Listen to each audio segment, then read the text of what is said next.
Dan Roberts, how you doing? Nice to meet you. Terrific. Glad to be aboard.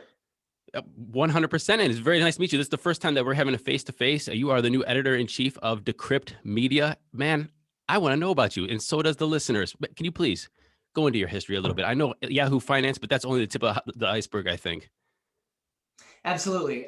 So before Yahoo Finance, where I spent 5 years, I was at Fortune Magazine for 5 years. And boy, I remember back then when I first wrote about Bitcoin. I wrote Fortune's first ever post about Bitcoin. It was an online piece of Fortune.com in 2011. The impetus was that Chuck Schumer, I believe, had sent around a notice about Bitcoin and sort of alerting lawmakers, questioning whether it needed to be looked into. And a lot of people had reacted and said, well, what is Bitcoin? The kind of driving force had been a big Gawker story about Silk Road. And we all kind of remember that Silk Road was the first, I'd argue, crypto-related scandal that went mainstream. People said, wait a minute, and there were so many misconceptions that were launched then. People said, oh, so Bitcoin is used to buy drugs? And, yes, and many other things, just like the US dollar and other currencies. And people were concerned, the feds are going to go after this. And so we wrote a post. And at the time, there was one nearby business near our Fortune offices in Midtown Manhattan that was accepting Bitcoin as payment. It was called Meze Grill, M-E-Z-E. And it was a burrito place that had a sticker in its window that said, we'll accept Bitcoin. So off to the races. It was sort of an explainer post, intro to Bitcoin. And now, of course, the sort of crypto mainstream interest has taken off. And yet, in many ways, it's still early days, right? I mean, I'm always telling people you can be 6, 7 layers deep in your understanding. You can be obsessed with DeFi right now and Ethereum protocols and decentralized apps. That's all well and good, but everyone is still early to the space. It's still so nascent. It's still early days. And so it felt like I was really early to it in 2011, but even now, if you're getting interested, you're still early to it. And I want to make sure that Decrypt is catering to people of all understanding levels. My man, my man. You know what? Just down the street here, I was going to get Chinese food just the other day, and China House here in Bay Village, Ohio, they have the sticker on their window. And I was like, y'all take Bitcoin? They're like, we take any kind of money you give me, man. Doesn't matter. Just give me the money. Now, Well, see, what's interesting about that, Matthew, right now, as the price is going up, people don't really want to spend their Bitcoin. I mean, why would no. anyone want to pay with Bitcoin for a coffee or burrito? And that's why it's so silly, the endless kind of unkillable mantra that skeptics have where they say, talk to me when I can pay for my coffee in Bitcoin. I can't buy things in most places with Bitcoin. And of course, the diehards say, well, that's not the point. It's a store of value. It's an investment. But the truth lies somewhere in between. I mean, right now it's being used as an investment, fine, but it's also not incorrect to point back to the original white paper that says peer-to-peer electronic cash system. And it isn't really being used right now as a cash system. And that's okay, but certainly it can't be that the best use case for Bitcoin is just digital gold, to buy it and hold it, because that alone isn't fascinating and compelling enough. Well, I think that's a debate that we will have at one point in time. But technology evolves. The use cases of technology evolve. I love when Bitcoin, when Bitcoin has its rise, they go to all-time highs. You see companies come in and say, "We will start accepting Bitcoin." Uber just said that the other day, and we know that nobody's going to pay with Bitcoin. We know that eventually, when the Bitcoin price goes down, Uber will say, "Well, we're going to discontinue this because nobody used it." Next climb, they'll say, "Hey, we're accepting Bitcoin just like everywhere else." There's an ebb and flow even in their acceptance of Bitcoin. But what is it about blockchain and Bitcoin that makes you interested? Well, I think there's something about this technology and especially the super vibrant, super passionate community around it that is just cool. I don't think there's necessarily a better way to put it. I had a colleague at Yahoo Finance who was a middle-aged gentleman who wasn't necessarily super schooled in crypto, and maybe he didn't have the best technical understanding, and yet he had bought some, and he wrote a post that I still think is just true. And the post was headlined, "It's so fun to own Bitcoin." And part of it is that, unlike stocks, I mean, well, now they've done fractional ownership on some platforms, but for a long time, average regular people who wanted to understand this space didn't understand that you don't have to buy a whole Bitcoin. They say, oh my goodness, $30,000. Well, I'm not going to spend 30,000. Well, you can spend $1. And there is something very fun about having skin in the game, right? I mean, watching prices rise and fall, watching the news cycle that drives it. And I think what lured me to the space is also how many different personalities you have in it, right? There are the OGs, the Roger Veres, the libertarian types. For them, the whole appeal from the beginning was that it's outside government control, that it's decentralized, that it's not regulated. They can't get to it. But now here we are in 2021. And to me, one of the biggest stories is regulation. The regulators are coming, man. Multiple agencies, SEC, CFTC, IRS with taxes, they all want to regulate. And you have mainstream Wall Street investors saying, this is great, bring on the regulation, bring it mainstream. But there's a philosophical push and pull a little bit between those people and the OGs who loved that it wasn't regulated. So all of these are interesting because there's so many narratives. It's a very narrative driven industry.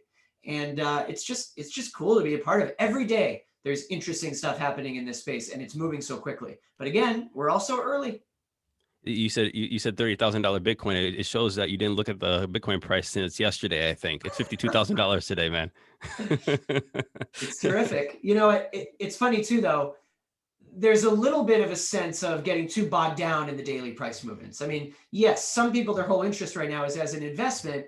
But I also, sometimes it's sad because there are big outlets that will only write a story when either Bitcoin takes off, why is Bitcoin up today, or when it crashes. They love when it crashes. Bitcoin crashes down 60%. Is this the end? And you still have people too, the big bears who will say, it could go to zero. It's not going to zero.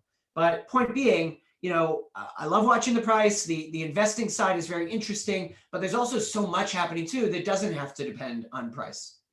Can you expand on that a little bit? Like you said that you are in it because it's just cool, the narrative, but what I usually hear is it's about freedom. It's about taking the power back. It's about hedging against the Fed. You didn't say any of that. What is it about the narrative?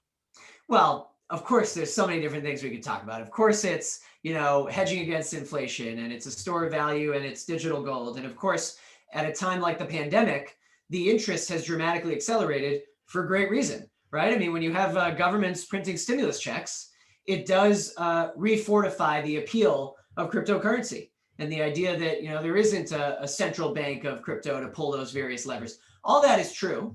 And some people are in it for that reason. But there's also certainly a lot of idealism in this space, right? I mean, people still say, look at all the wonderful things it could do. And most of them, it's like what it could do, what it hasn't done yet.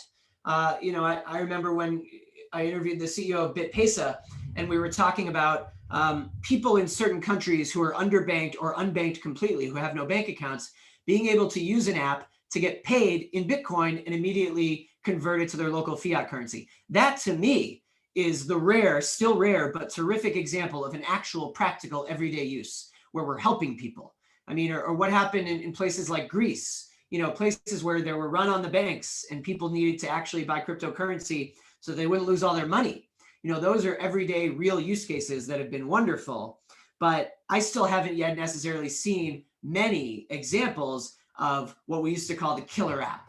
I mean, I remember the time when everyone used to say, well, what's the killer app? We haven't had a killer app yet. Or way back when I was first writing about Bitcoin, 2011, 2012, you'd hear a lot of people say as their example of something crypto could do, imagine a decentralized Uber where you cut out the middleman. That was like this great buzz phrase, decentralized Uber. I haven't seen it yet, but look, all that stuff is exciting. And to your point, everyone in the space and everyone steeped in this stuff is in it for a slightly different reason.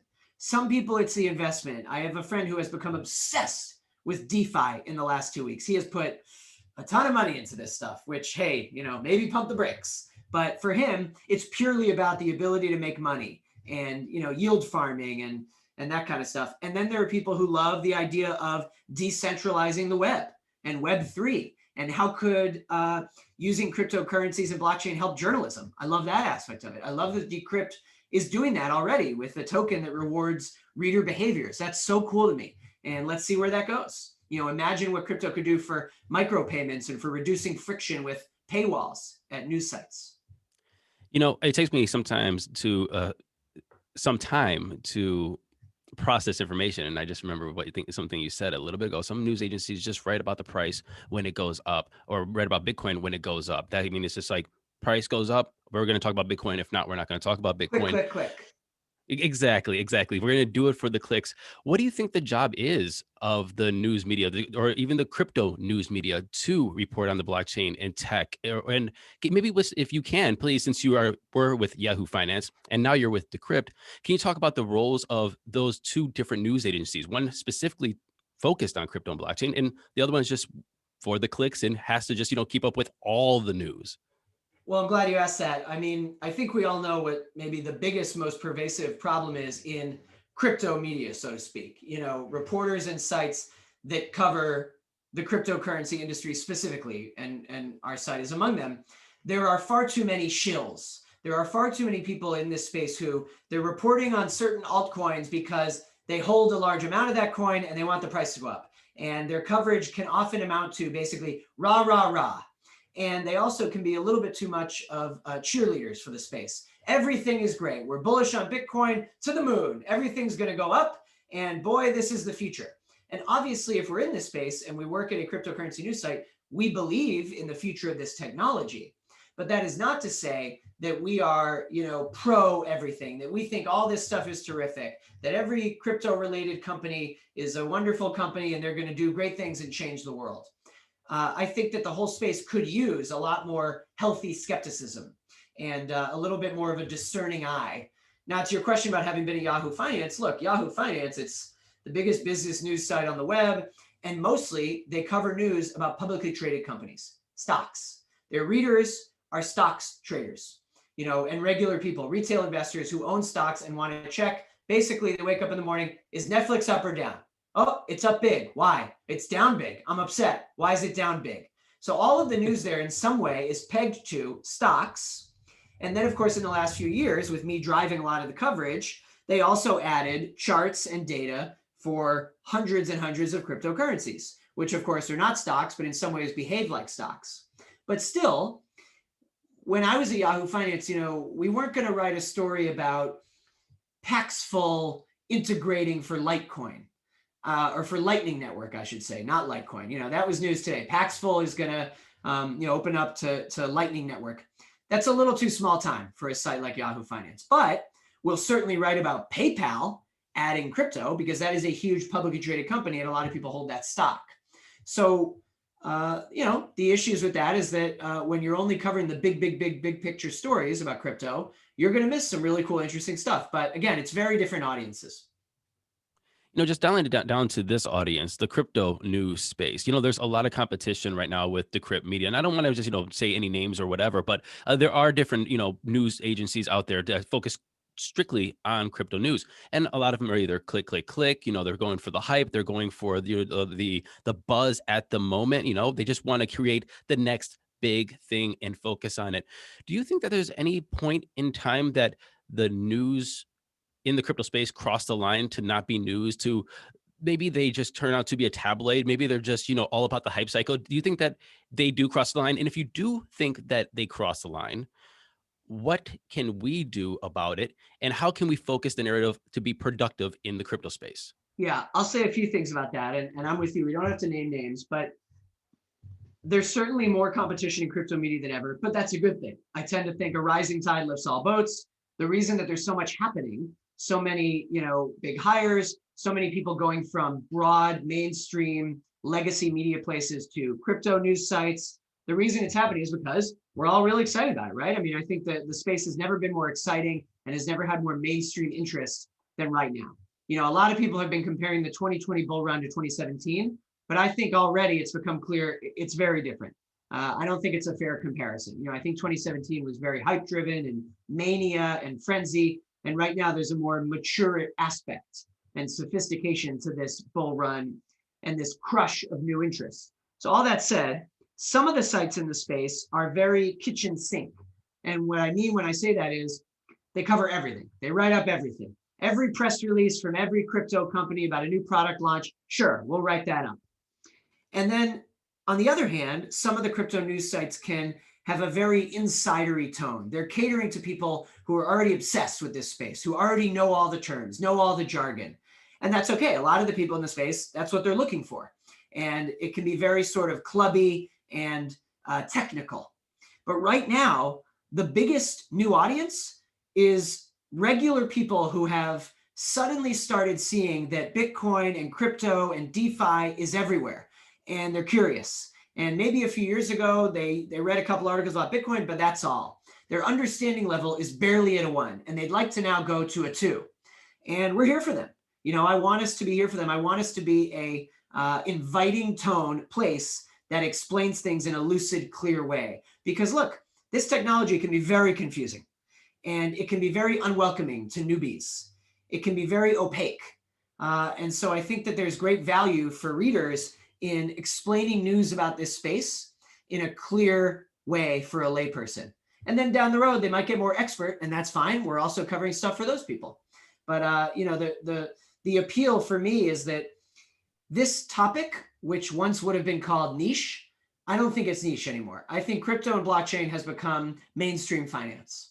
And as a result, who better to cover it than websites like Decrypt, the experts, the adults in the room? I agree with you. I don't know if you know, but my first podcast was called Crypto 101, and my whole podcast was about educating people into the crypto space. We became the #1 podcast in crypto with 4 million listeners a month, and I actually wrote a book about it. It's on Amazon. You should pick it up. There So I 100% agree that this is part of the job of us, is to be advocates for the space, onboard people into the space, and make sure that not only are we reporting on the news, but making sure that we relate to the new people that are coming into the space and make sure that they have a place to go as well. But you also said it's an exciting time for crypto. We should be excited about it. And that is part of the news cycles, in my opinion. You see it in mainstream news. You see it on CNN, Fox News. There's a lot to be excited about when you talk about headlines. If it's political headlines or global politics, geopolitics headlines, or even stock market. When is that a detriment? When does that become a detriment to the news, to the actual overall ecosystem of whatever you're reporting on? If it's politics, if it's finance, that you're only focusing on the excitement. Well, it is a space that is extremely headline driven. And at times that has been a real detriment. I mean, there will be news that all of the mainstream outlets jump on and chomp at about another hack of a DAO-based protocol, or hackers demand ransom in Bitcoin. And the mainstream outlets, whether they would admit it or not, many of them have a not so secret view that is, this stuff is vaguely scammy and fraudulent, and there's something shady about this whole industry. And so when they see another hack or a breach or a scam or hackers demand Bitcoin ransom, they love running those stories because it adds to, the FUD. And they say, see, Bitcoin is used by scammers and hackers. And that's why so many people out there have this vague association. I know they do, because many have told me that Bitcoin is associated with cybercrime.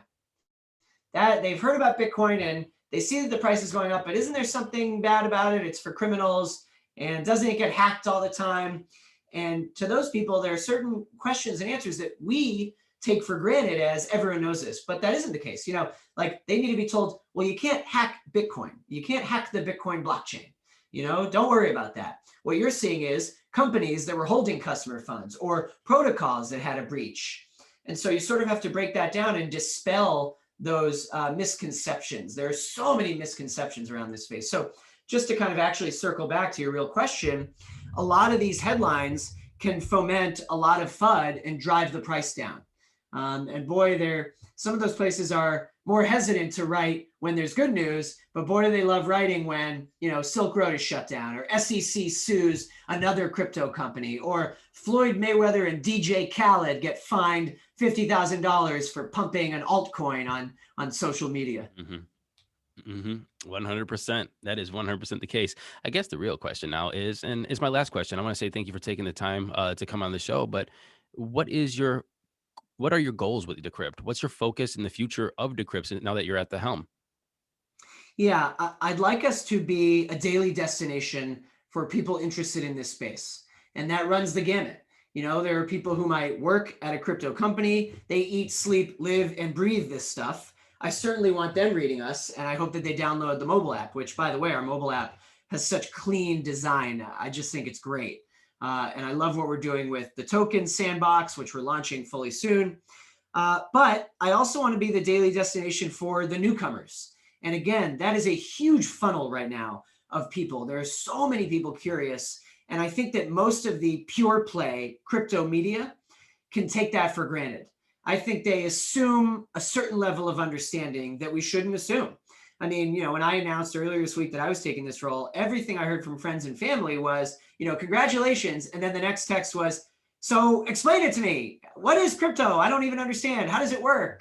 And of course, I know people who they know what crypto is, they know Bitcoin, they know Ethereum, but now much of the people in the space are so focused on, again, 5, 6 levels up. We're talking about DeFi protocols. We're talking about decentralized apps. We're talking about, games built on Ethereum. We're talking about staking. We're talking about NVIDIA, launching new mining rigs for Ethereum. All that is great, and all that deserves to be covered.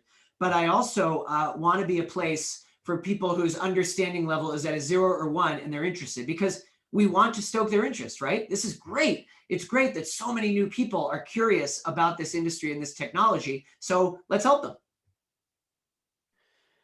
As my listeners as my listeners know, I never ask the last question, and it's actually my last question. My actual last question is, why do you think that people in the coming into crypto or curious about Bitcoin actually want to know how it works? I mean, nobody cares how money works. Nobody cares how the Fed works. Nobody cares. Nobody asks you how the internet works. Nobody cares about IP addresses. I mean, we just had an impeachment, and we're talking about filibusters in Congress. Nobody's asking how impeachment works or filibusters work. Why is everybody so skeptical or curious about how Bitcoin and blockchain works? I think that's a fair question. Now, first, I would push you on that and say that there are people who have searched in the last couple of years, how does impeachment work? For sure, there have been explainers because True, people true. wonder, yeah, I was wait a going off the minute. top of my head with that one. I might edit that. Now, the answer with Bitcoin, it's new. I mean, we feel like, what do you mean? It's already been a decade. It's still so new. And the dollar isn't new. And you're right, people take it for granted. The internet, 1995? It's been around long enough that people take it for granted. You're right. And I do like the comparison to email protocol, SMTTP, and to HTTP, to the internet. The thing people say, which is that you don't need to understand blockchain to end up using and benefiting from it. That's true. People don't understand how email and internet work. They just know it works. And ideally, that's how things should work. And side note, there's still so much friction in actually using these protocols. People talk about Ethereum games and they say, come one, come all. Well, first you got to buy some ETH. Then you got to send the ETH to your MetaMask Chrome browser wallet. Then you got to send it from your MetaMask wallet. It's too many steps for most regular people. So I think a big goal of the industry needs to be to reduce that friction. But, to answer your question, Bitcoin is something that when you say it came around in 2009, basically, well, that's still so new and recent. So what is it? And I also think a lot of regular people, boy, it's too bad that so many of the news stories about this space use an illustration of a gold coin with a B on it. Because there are people who, wait a minute, it's a coin? No, not actually. You can't hold it. You can't touch it. Oh, well, how do I see it? Well, you don't worry about being able to see your online banking. I mean, you just know that you log in and it shows you your balance. So how's that any different? And yet there's a lot of confusion because it's so new. So I think people are interested in knowing how it works, also because some of those misconceptions can lead them to think, does it really exist? Is it real? Is it a fraud? Is it a scam? Look at the things Nouriel Roubini screams on Twitter, it's a fraud. So people say, well, is it real? Who's behind it? Who's backing it? No one's backing it? No one's behind it? Well, how can I trust it? There are a lot of questions around all that because it's a new and nascent technology. You remember back in the last bull run, they were selling actual gold Bitcoins, actual coins, and people were buying Oh, them. man. Right. Dan Roberts, new editor-in-chief of Decrypt Media. Thanks for being on the show, and good luck in your new role. Thank you so much. I hope to be back on soon, frequently.